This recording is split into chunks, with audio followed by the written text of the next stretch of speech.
Hello,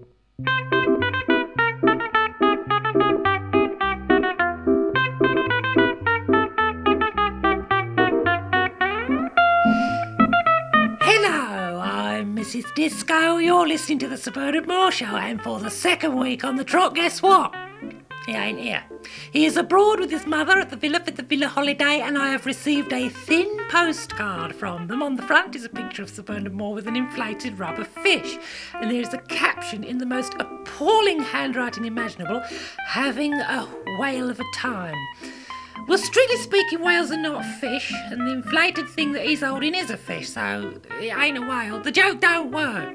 And on the back of the postcard it says, Mrs. Disco, why were you not judging jam at Wing Mob Show last week? I had a telephone call. They had to judge it themselves.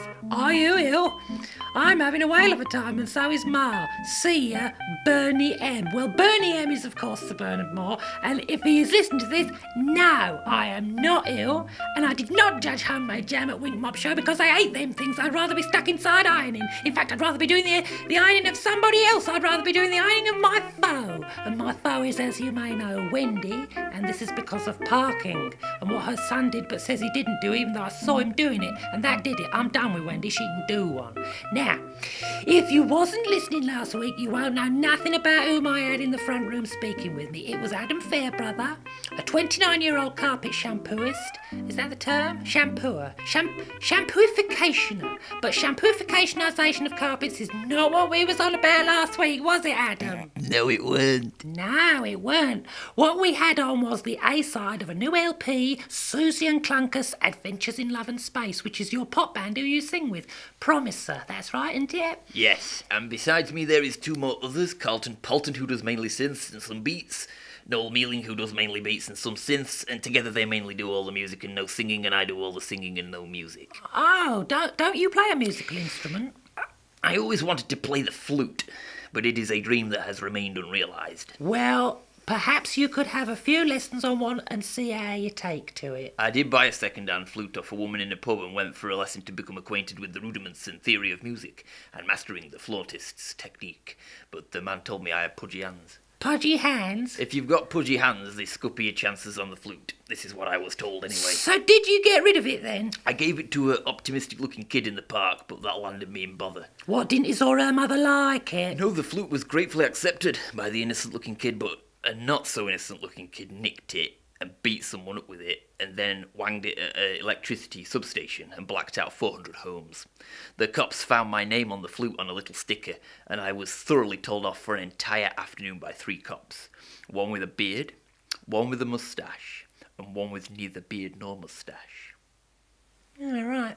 Now, when you all have a band practice, how do you get it going? What brings a song together?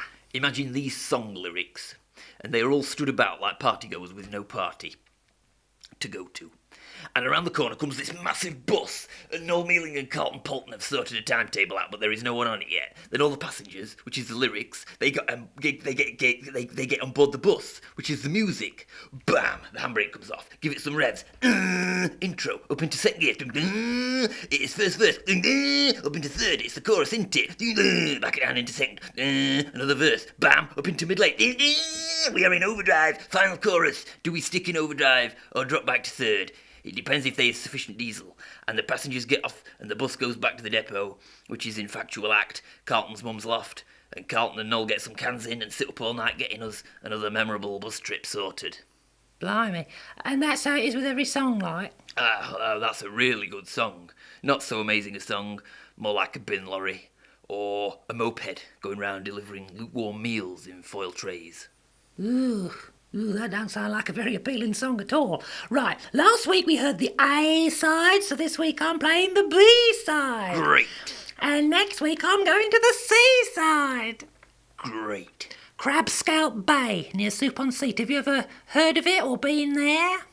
No. No, me neither. So we'll have to see. The sun is out, the brick is off, let's have a bit of music. This is Promiser with Judge Rod Bennett, and it features Ethel Posman of Ethel Posman and the Posmanauts. Now, Susie and Clunkus are in a wood. They get arrested, and this next tune finds them in court. They are to face the circumstances of their reckless misdemeanours. Okay, yeah, hold on. Fantastic. Pint of bit of shandy, check. Ham sandwiches, check. Licorice roll-ups, check. Great big massive iron rod for judging. Check. Silence in court, silence please now. Come on, shut up. Silence, except for band, obviously. I don't sit on no horse, snouting down from Murray ground, where I tear away me cellulose, stole £100. In prison I found out somewhat, and this is what I found. Crime is rubbish. If something is deplorable, I deplore it. And should it be condemnable, I'll condemn it. I judge with a rod of iron, I do. I'm Judge Rod Bennett. If something is contemptible, I'll hold it in contempt. Perchance it be prohibited, I prohibit it. I judge with a rod of iron, I do. I'm Judge Rod Bennett. Right, you two reckon it's fine to pinch an hatchback and good joyriding and I did in a wood. Well, I've got news for you two, I've got news I have for you. You'll pay for what you've done till you've made good. If something's unspeakable, I won't say it. I know the law, I'm sure to note of get. I judge with a rod of iron, I do. I'm Judge Rod Bennett. Summat must be overruled, fair enough, I'll overrule it. Alternatively upheld, I will uphold it. I judge with a rod of iron, I do. I'm Judge Rod Bennett. Now, when I bang my iron rod, I've passed sentence. And what that means is what I've just said, then that's it. And convicted, off to prison for repentance. For life, for decades, months, or just a bit. If you're afraid of prison, think a minute. Shouldn't have broke the law, rubbish innit? I judge with a rod of iron, I do. I'm Judge Rod Bennett. Clunkus, real name Adam Fairbrother. And Susan Chainsaw, your partner in crime. Reckon it's 8 for a dozen of one and 6 at t'other. Let's call it 12 month apiece, you're saving time.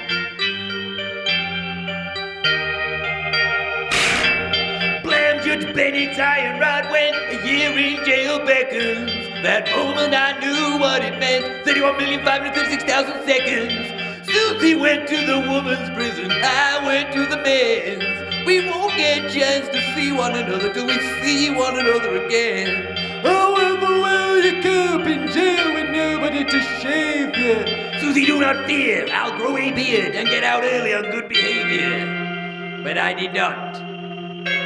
I did grow a beard though, but I had to do the full 12 months like Judge Bennett said, and so did Susie. Oh yeah.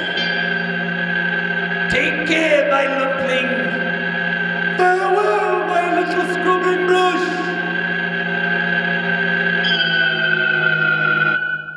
Who wants a roll-up?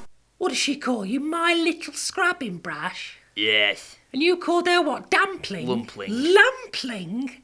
Was she a bit lumpy? No, actually, Suzanne was thin, stick-thin, and almost insectesque in movement and poise. Oh, right. Judge Rod Bennett, you had Ethel Posman to sing his part. How was that then? Because I've heard Mrs. Posman ain't how best to say it, the easiest person to work with or even do anything with. Did she have any trouble being asked to sing a bloke's part? No, we never gave it much thought, I don't think. Thinking about it, Noel and Carlton and I all unanimously said, like in stereo, that the judge needed to come across as someone whom one would not muck about, and Ethel Posman was at nearly the top of that list. There was others, such as Uncle Patch, Whitwick, but as menacing and uncouth as he is, we didn't bother asking him to sing because he's always so busy on the allotment. Well, yeah, and also he ain't a singer, is he? He can't yeah. sing. I can't even tell what he's saying half of the time. So was Ethel Posman fun to work with? Yeah, eventually, once we'd sorted out a few bits and bobs, you know. Bits and bobs, such as what? Well, firstly, she did not want to record where we normally record, which is up in the loft at Carlton's mum's house. This was partly because she did not want to climb an aluminium ladder, and mainly because there is a long-running, ongoing, unresolvable disagreement between Ethel Posman and Carlton's mum Betty over how much water does tomato plants need. So we recorded live at the community centre. Oh, right. It's nice in there, isn't it? Yeah, they've done it up. They have. They've done it up, yeah. And it had a good sound, and tea, and coffee-making facilities, but there were other things happening there all through the week. Beavers happens there, also boiled egg painting, and a group who form chairs in a crescent and discuss what's up with them, and then watch a video. All of that was fine with the band, and we were not going to be rude to them, but all of that was not fine with Ethel Posman because she was rude to them, and that was because some of them had been to school with her, and there was a lifetime of built-up ongoing unresolvable disagreements. I heard she smashed a teapot. But not onto a man's face, and no one was threatened with a sawn-off shot. Wasn't everyone made to leave and then locked out? They did all leave, but no one was pushed through a window into the car park, and neither did they require 31 stitches, and nobody was hit with a pedal bin until they stopped moving. Oh, well, that's nice to hear. Now, this next tune is what I reckon is the most tenderest song on the record, Commitment Ship. It features Nick Pinch. Oh, yes! How is Nick? I keep asking him to send me something to listen to, but he never does, him and his band. Yeah, they're struggling to find a good drummer, also a bass player and a guitarist. At the minute, it's just a keyboard player called Roger, who has not got a keyboard, and Nick is singing down a microphone he found in a drain. Well, I wish them all the very best. This is Promiser with Nick Pinch and Diane Birdedare, and the song is called Commitment Ship. Susie, now that we're no longer convicts, I've a little something on my mind. Every day in jail I practiced what I want to say to you, but still them words isn't easy to find. On knee be bended, I present you with this ring, a traditionally recognized symbol of affection. And I sincerely hope as it fits your finger and don't go green and give you an infection. Engagement, you'd best not be joking, you drip. I believe it is time for commitment ship. With you as the man and I the wife. Yes, for the duration of your or my life. I hope you will not think twice, 'cause I think the idea is quite nice. Shane's mate Barry split up with Cecilia, he'd just been released, situation like we have here. They've been together since they was kids, but talk of commitment ship, well, that were it. I don't care about your Shane's mate Barry. I'm talking about us getting married. Stood in formal clothing in that register office place. The bride gets given flowers, the groom gets off his face. Your friends, your family, mine as well. Sat round watching each other eat this meal. We can have beef and peaches, brandy and speeches in a massive hot tent up a field. Up a field?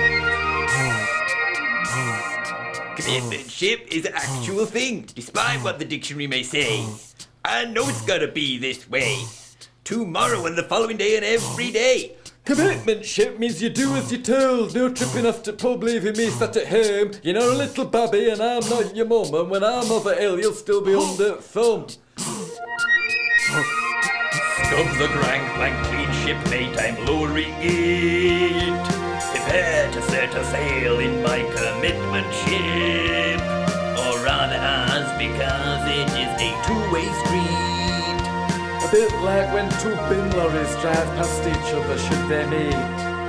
Yes, we've got to go the same way. Like two trouts flow the same way. Not just for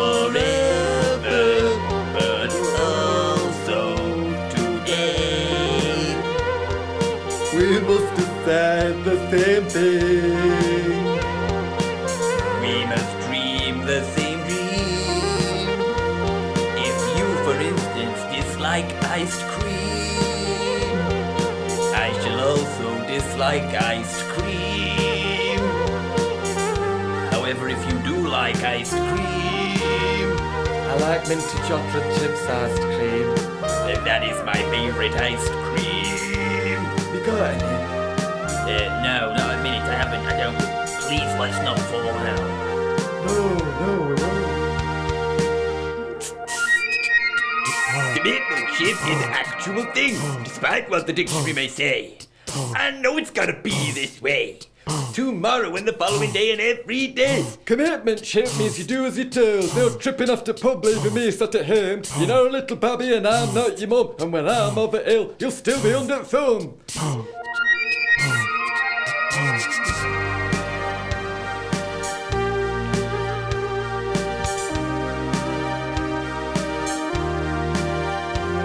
And now, pronouncing man and wife, you make us the bride. If you wanna get your end away, there's a caravan parked outside. I wanna get my end away, the caravan parked outside. Right, let's get your end away in the caravan parked outside. And now, pronouncing man and wife, man and wife, man and wife, for the duration of your life. Isn't that nice, man and wife? Alright. That's brilliant. Adam and Susie's wedding, wow. What an event. We should be here until midnight. Buffet is now open. We've got a wide selection of handmade, homemade sandwiches. Beef is the sandwich of choice. And all designated drivers, remember you must be wearing your paper hat with Dion. Fantastic. Adam and Clunkus, no. Adam and Susie. Clunkus is Adam, right, got it. Have a great one.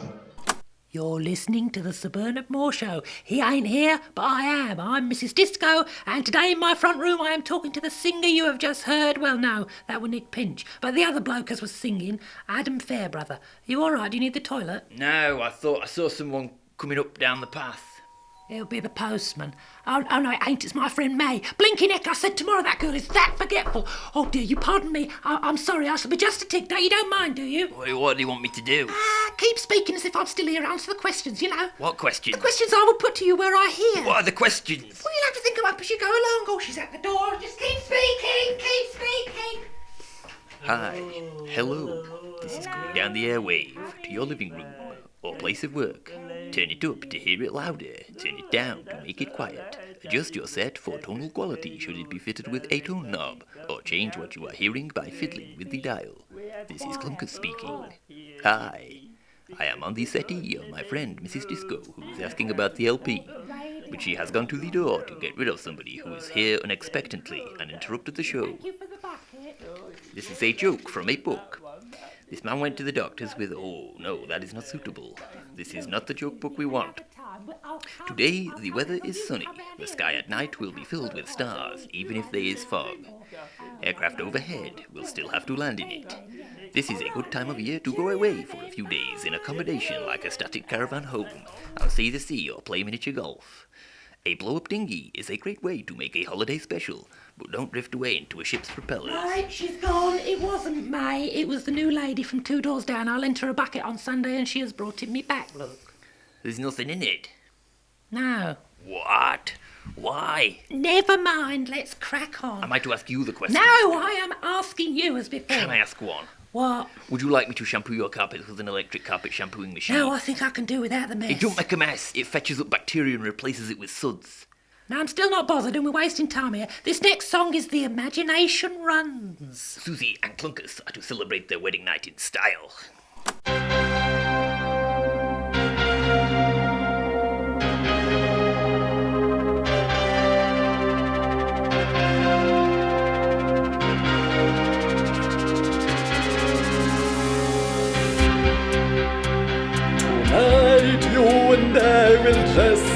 dinosaur has made me make a stew. Me mum's made your old curtains, aluminum foil and toilet roll. Paper plates obscure the face with peeping holes. I can't wait to get dressed as dinosaurs. 'Cause I always feel great dressed as dinosaurs. We'll trounce down the street with people watching us. Saying who are they and why are they dressed as dinosaurs?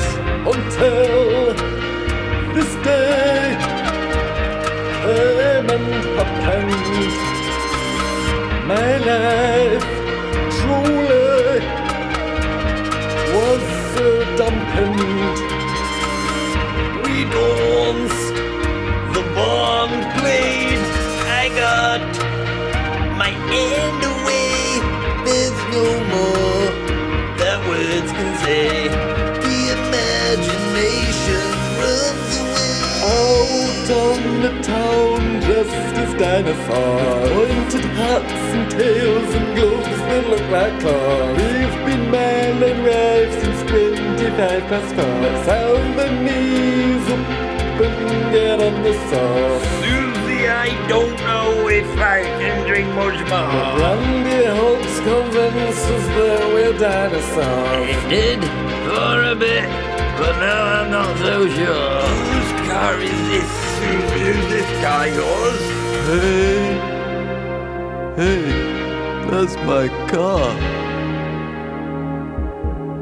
What are you doing? Waving a half-empty wine bottle at them doesn't seem to be making the slightest bit of difference. If I wasn't so smashed and wearing a plastic mustache from the wedding, I'd swear I knew who that was for sure. Susie and Clunkus, the bride and groom, both just like dinosaurs. Tonight you and I are dressed as dinosaurs. I've hard-wired a hatchback just for fun of gas. Speed down the highway, breaking traffic laws. Husband and wife living the life dressed as dinosaurs. Until this day came and happened. My life truly felt that dampened. We danced, the band played, I got my end away. There's no more that words can say. The imagination runs away. The imagination runs away. The imagination runs away. Runs away. Runs away. Runs away. Runs away. The imagination runs away.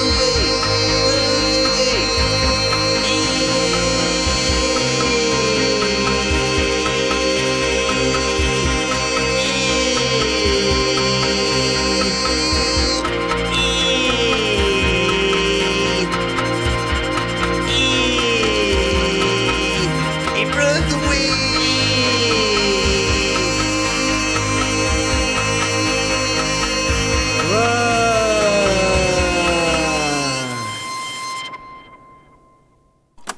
I must say, I really like that one. Probably my favourite. Did you used to have them then like that? What? The pair of you going drinking, looking like dinosaurs? Is that the inspiration? No, I wrote the words for that while trapped in airport toilets. Oh, where were you flying to? Nowhere. I was cleaning the toilets. It was my first day, and no one had thought to inform me of what to do if there is a severe blizzard and the plane does not take flight or land. Why, what does happen? Well, everybody stops at home, but I had found determination to get to work because it was my first day, and I intended to leave a firm impression in the toilets. How long were you trapped in there? At the time, it felt like a year. Oh, blimey. No, it wasn't, though. It seemed longer than it actual was in reality, because there was no windows, and fluorescent stalks lit the toilets day or night. So I lost any sense of time. It was So horrifying. time just slid away. You were rescued eventually after how long? 6 hours. It was almost the end of my shift. And I wasn't actually rescued, I just discovered I'd been trying to open the door the wrong way. But you had to walk back home through a blizzard, through thick snow. Yeah, well, sleet. It had turned to sleet. Rain.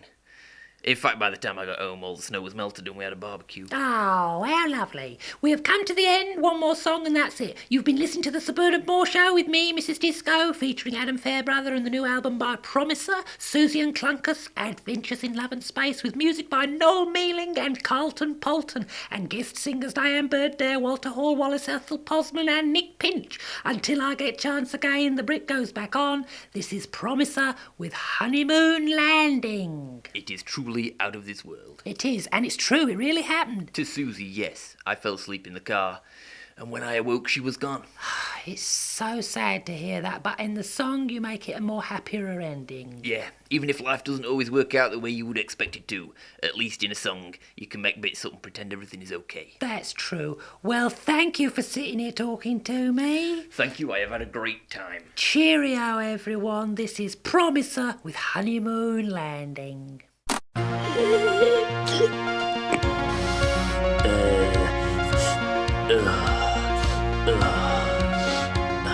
The drunken, sleepy dinosaur's no good behind a wheel. What we need is a B&B with inclusive evening meal. Hey, do you see, same as I can see, a glowing glaze in front? What? Behind them trees, the spinning lights. Must be a restaurant. We safely parked the hatchback on its roof in this ditch. Clouds of insects swarmed on me as I stumbled after Susie in pitch darkness. Except for the glowing glaze. It's tea time. We'll see what the menu says. Insects. They're nibbling at you, yes. Restaurant. What food's like's anyone's guess. Very futuristic looking for a restaurant. Shiny. Shiny, yeah? Oh gosh, it's busy. Welcome. Like a table for two. We're on a honeymoon. Ain't it nice? Do you take checks? Absolutely. I must apologise. You see all these insects Oh dear. on my husband's clothes. Yeah. You've got one on your nose, young'un. You've got one on your nose. Why do you query me Hey, I've never had soap like this. about my centipede? They're all in fancy dress. He is a friend to me. Silver overalls and no hair. He'd like a cup of tea. Oh, I feel like I'm floating on air. Why do you query me Look outside. Look outside. about my bumbling bee? We're in flight. We're in flight. He is a friend to me. The restaurant's gone to space. He'd like some chips and peas. May I see the puddings menu, please? Our speciality today is minty chocolate chips iced cream. We've almost reached our destination. You look to your left through the window, you'll see. Great big, ginormous, round, yellow balloon. Susie, it's the moon. Hey, it is, isn't it? Not much chance of cops finding us here, is there? No, the end. Brandy? Oh, please. Brandy on the moon. Rest of the dinosaurs as well. Cheers, my little twink. Cheers, my little scrubbing brush.